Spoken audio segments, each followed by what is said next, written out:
तो film start होती है एलिसा नाम की लड़की के साथ जो बेसिकली गूंगी होती है। एलिसा पैदाइशी गूंगी नहीं थी।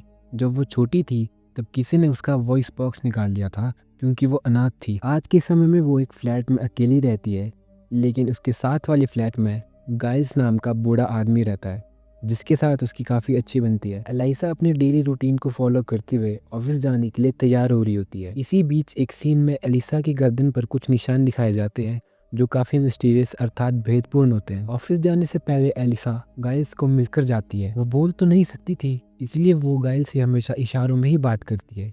इसके बाद वो अपने ऑफिस चली जाती है। वो एक लेबोरेटरी में क्लीनर का काम करती है।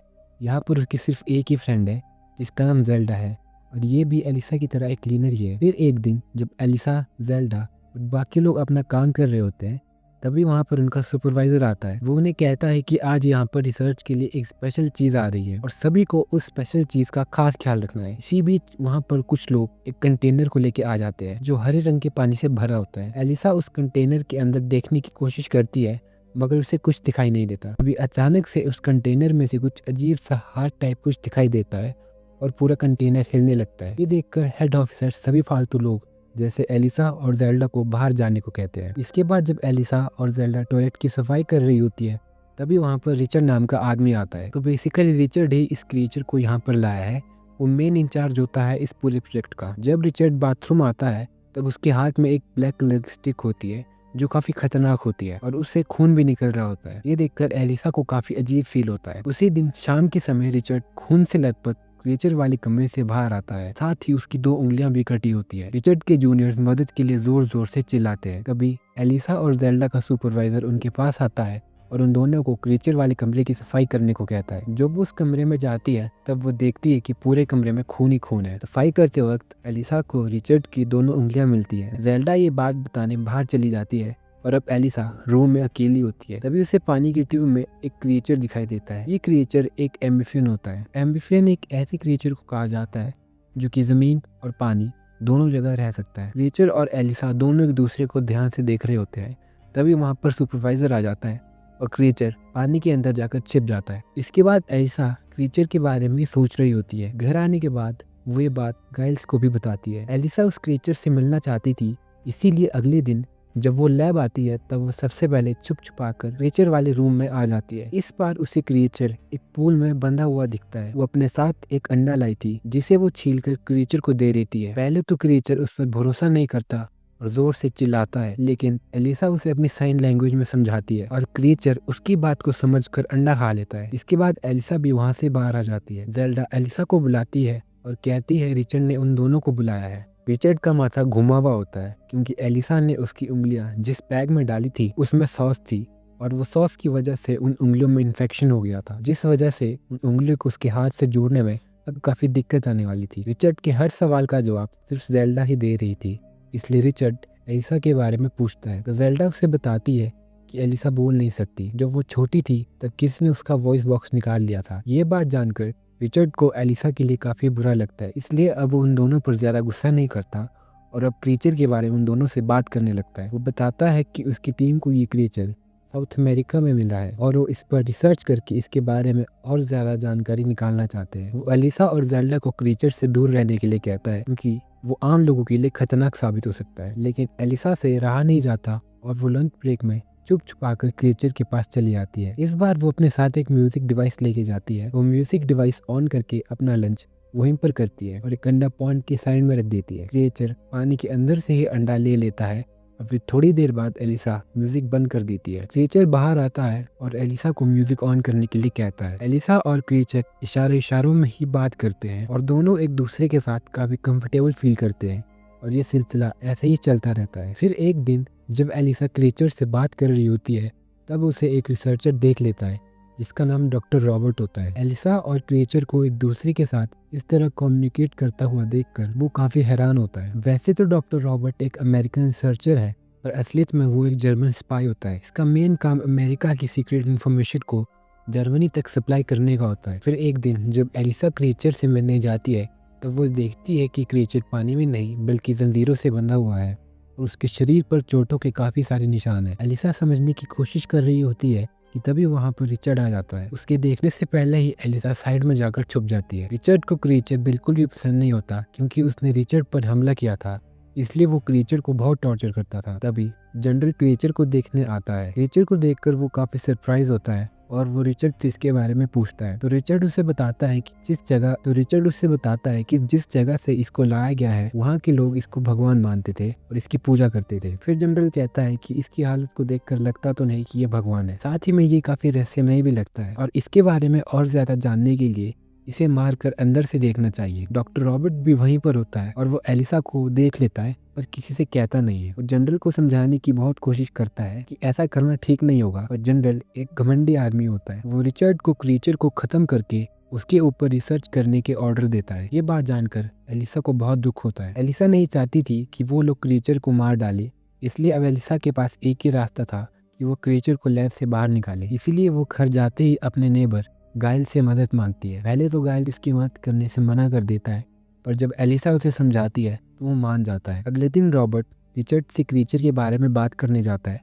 तभी वो देखता है कि रिचर्ड के पीछे कैमरा में कुछ मूवमेंट हो रही है। वो ये बात रिचर्ड को नहीं बताता और वहाँ से आकर क्रीचर वाले रूम में चले जाता है। वहाँ उसे एलिसा मिलती है जो क्रीचर को लैब से भगाने की कोशिश कर रही होती है, लेकिन क्रीचर जंजीरों से बंधा होता है। रॉबर्ट एलिसा को जंजीरों की चाबी देता है क्योंकि वो भी नहीं चाहता था कि क्रीचर को मारा जाए। जंजीरें खोलने के बाद ये लोग क्रीचर को एक ट्रॉली में डालते हैं और उसे बाहर ले जाते हैं। इसी वक्त गाइल्स भी लॉन्ड्री की गाड़ी लेकर लैब में आ जाता है, लेकिन गार्ड को उस पर शक होता है और रिचर्ड भी उसे सीसीटीवी कैमरे से देख लेता है। फिर वो अपने से लॉन्ड्री की गाड़ी के बारे में पूछता है, लेकिन असिस्टेंट उसे मना कर देता है कि आज कोई भी लॉन्ड्री की गाड़ी नहीं आने वाली थी। ये सुनकर रिचर्ड को कुछ गड़बड़ लगती है और वो तुरंत गाड़ी के पास जाता है। दूसरी तरफ ज़ेल्डा एलिसा को काफी देर से ढूंढ रही होती है, लेकिन उसे वो कहीं नहीं मिलती, इसीलिए उसे कुछ गड़बड़ लगती है और काफी देर तक ढूंढने के बाद उसे एलिसा मिल जाती है। उसे पता चल जाता है कि एलिसा क्या करने की कोशिश कर रही है, इसीलिए वो उसे रोकने की कोशिश करती है, लेकिन एलिसा ज़ेल्डा को समझाती है और एक अच्छा दोस्त होने के नाते ज़ेल्डा उसकी बात को समझ भी जाती है और उसकी हेल्प करती है। रॉबर्ट गार्ड पर पीछे से हमला करके उसे बेहोश कर देता है और गाड़ी को आगे ले आता है और इसी तरह वो लोग क्रीचर को अपने साथ ले जाते हैं। जब तक रिचर्ड गाड़ी के पास पहुंचता है तब तक वो लोग यहाँ से जा चुके थे और रिचर्ड की पिच की टोइयां हो जाती है। रिचर्ड दौड़कर क्रीचर के रूम में जाता है और क्रीचर को वहाँ पर ना देखकर उसकी फिर से टिच की टोइयां हो जाती है। घर आते ही एलिसा क्रीचर को पानी में डालती है क्योंकि वो ज़्यादा देर तक पानी के बिना जिंदा नहीं रह सकता था। दूसरी तरफ जनरल रिचर्ड को धमकाता है कि अगर उसने क्रीचर को जल्द से जल्द नहीं ढूंढा तो उसकी खैर नहीं।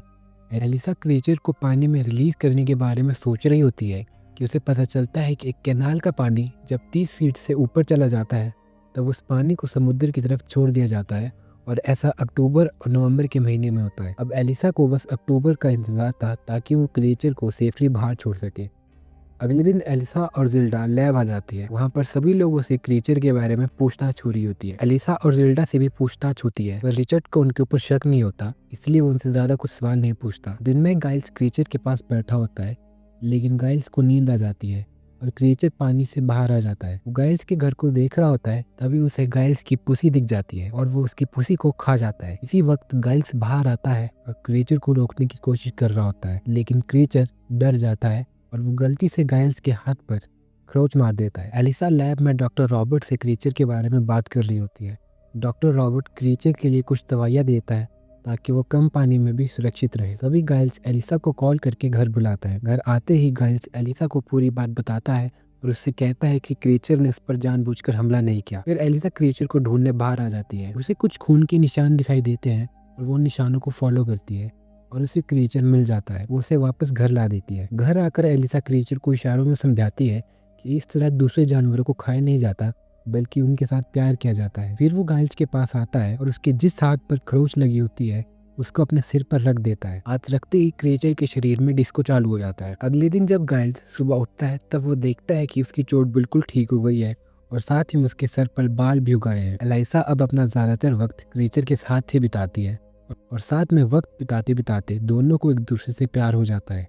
इसीलिए एक दिन एलिसा पूरे बाथरूम में पानी भर देती है और बिना कपड़ों के क्रीचर के साथ कबड्डी खेलती है। पूरे बाथरूम में पानी भरने की वजह से वो निचले फ्लैट में घुस जाता है और नीचे रहने वाले लोग गाइल्स के पास कंप्लेन करते हैं। जब गाइल्स बाथरूम चेक करता है तब सारा पानी बाहर आ जाता है और एलिसा क्रीचर की रीडिंग डिफेंसिंग को देखकर वो उन्हें डिस्टर्ब नहीं करता और दरवाज़ा बंद कर देता है। कुछ दिन बीत जाते हैं और बीते दिनों के साथ क्रीचर की तबीयत भी बिगड़ने लगती है। दूसरी तरफ रिचर्ड क्रीचर को ढूंढने की कोशिश कर रहा होता है, लेकिन एक दिन जनरल उसे मिलने लैब आ जाता है। वो रिचर्ड से कहता है कि तेरे पास अब सिर्फ 36 घंटे हैं और अगर तूने इन 36 घंटों में क्रीचर को नहीं ढूंढा तो तेरी घंटी मैं बजा दूंगा। अब रिचर्ड को किसी भी हालत में क्रीचर को ढूंढना ही था और उसको डॉक्टर रॉबर्ट पर भी शक था, इसीलिए वो उस पर काफी टाइम से नजर भी बनाए हुए था। एक रात वो रॉबर्ट को दो लोगों से रशियन भाषा में बात करते हुए सुन लेता है और उसे पता चल जाता है कि डॉक्टर एक स्पाई है। लेकिन जिन लोगों से डॉक्टर बात कर रहा होता है वो लोग उस पर गोली चला देते हैं। सही समय पर आकर रिचर्ड रॉबर्ट को बचा लेता है। अब रिचर्ड को यकीन हो जाता है कि क्रीचर को भगाने में डॉक्टर रॉबर्ट का ही हाथ है, इसीलिए वो उसे क्रीचर के बारे में पूछता है। रॉबर्ट पहले तो उसे कुछ नहीं बताता, तो रिचर्ड उसे इतना टॉर्चर करता है, ना चाहते हुए भी डॉक्टर को एलिसा और ज़ेल्डा का नाम लेना पड़ता है। फिर सबसे पहले वो ज़ेल्डा के घर जाता है, लेकिन वहाँ पर उसे क्रीचर नहीं मिलता, इसलिए वो एलिसा के घर की तरफ निकलता है। ज़ेल्डा एलिसा को फ़ोन करके पूरी बात बताती है और एलिसा रिचर्ड के आने से पहले ही क्रीचर को लेकर वहाँ से भाग जाती है। एलिसा के घर आकर रिचर्ड को क्रीचर कहीं पर भी नहीं मिलता, लेकिन उसे वो कैलेंडर दिख जाता है जिसमें एलिसा ने डेट मार्क की हुई थी। कैलेंडर को देखकर वो समझ जाता है कि वो लोग कैनाल की तरफ गए हैं और रिचर्ड भी कैनाल की तरफ निकल पड़ता है। कैनाल में एलिसा और गाइल्स क्रीचर को लेकर पहुंच गए थे। ये दोनों क्रीचर को छोड़ने वाले होते हैं कि तभी वहां पर रिचर्ड आ जाता है। पहले तो वो गाइल्स पर हमला करता है और फिर क्रीचर और एलिसा पर गोली चला देता है। तभी गाइल्स रिचर्ड पर हैंडपंप से हमला कर देता है। इसी बीच क्रीचर उठ जाता है और अपने शरीर में लगी हुई गोलियों को बाहर निकाल देता है। फिर वो रिचर्ड का गला काट कर उसे खत्म कर देता है। इतनी देर में वहां पर ज़ेल्डा पुलिस को लेकर आ जाती है। क्रीचर एलिसा को अपनी गोद में उठाता है और उसे लेकर पानी में कूद जाता है। पानी में वो अपनी शक्तियों का सही इस्तेमाल करता है और एलिसा को ठीक कर देता है। और इस सीन में दिखाया जाता है कि एलिसा की गर्दन में जो चोट के निशान थे वो बिल्कुल क्रीचर की तरह हो गए हैं। और इस सीन के साथ ये मूवी खत्म हो जाती है।